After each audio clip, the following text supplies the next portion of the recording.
into engifuna si-underline la yokuqala shenge sesithandaza ile yokuthi uDaniel banede bamfaka mbulazi emphandweni wengonyama. iBhayibheli alisitsheli ngeprayer eyenziwa uDaniel esesemphandweni wengonyama. uDaniel ngenkathi esesemphandweni wengonyama asimthole ethandaza. Umbhalo uma uzolifunda kahle leya chapter number 6 sonke uDaniel wavele wafaka emphandweni wengonyama system wathula. Umbhalo usho lutho ngokuthandaza kwakhe esemphandweni wengonyama. Kodwa umbhalo ukhuluma ngoDaniel ethandaza before angene emphandweni wengonyama. Ngamanye amazwi uDaniel uma ethandaza before angene emphandweni wengonyama wayenzani uDaniel? Wayenzela ukuthi number 1 umthandazo uma sithandaza sisuke sibuilda ama walls ayosivikela mhla isitha sesifika.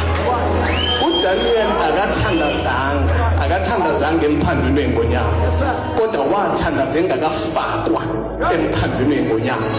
Wakwenza kwaba yimpilo yakhe. And number 1 uDaniel uma ethandaza before angene emphandweni wengonyama aswathola amanye ama-challenges ayenawo umbulazi. Sithola ukuthi wayethandaza ngamanye amazwi even nomzimba wakhe wawumvumela. Khona ikhathi la uzwa khona ukuthi hayi umzimba wami uyangivumela ukuthi ngingahamba ama-night prayers ngithandaza. Angiwahambi ngoba nginenkinga kodwa ngi-investela usuku engingalazi ukuthi mhla lifika lolu suku uyohamba kanjani. Because I don't think Baba usokhela ukuthi uDaniel wayesenayo i-energy yokuthandaza esemphandweni wengonyama. Yizwa ngami bafowethu kunezikhathi ezithi mezifika amandla okuthandaza phela mase uvuka imithandazo owayenza usenamandla.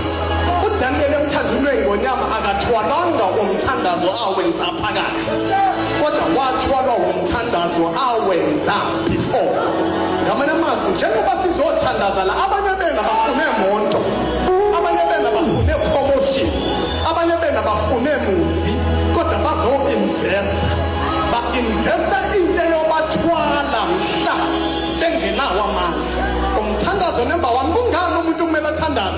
Umuntu uthandazela ukuthi mhla kufika ilanga lokuphela amandla uNkulunkulu avuse imthandazo ayenza loyo muntu. That is point number 1.